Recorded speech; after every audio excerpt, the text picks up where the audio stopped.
वजीर आजम शहबाज शरीफ ने अपना घर स्कीम का इजरा करते हुए ऐलान किया है कि आइंदा वफाकी बजट में अवाम को बड़ी सहूलतें देंगे।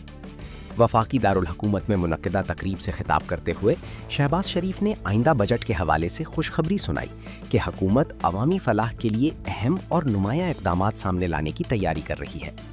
तकरीब से खिताब में वजीर आजम ने बताया कि इस स्कीम के तहत शहरियों को 1 करोड़ रुपए तक कर्ज आसान शराइत पर फराहम किया जाएगा ताकि वो अपना ज़ाती घर तामीर कर सकें। ये मंसूबा मुल्क के 4 सूबों के साथ साथ गिलगित बल्तिस्तान और आज़ाद कश्मीर तक फैलाया गया है, जिसका मकसद ज़्यादा से ज़्यादा अफराद को इस सहूलत से मुस्तफ़ीद करना है। उन्होंने कहा कि मुल्क में बड़ी तादाद ऐसे अफराद की है जो अपने घर से महरूम हैं। उन्हें रिहाइश फराहम करना एक अहम कौमी जिम्मेदारी है।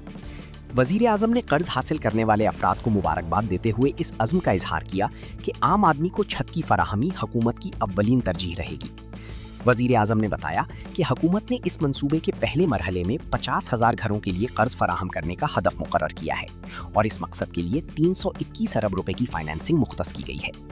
उन्होंने कहा कि आइंदा 4 बरसों में 5 लाख घरों की तामीर का हदफ रखा गया है ताकि रिहायशी ज़रूरियात को पूरा किया जा सके।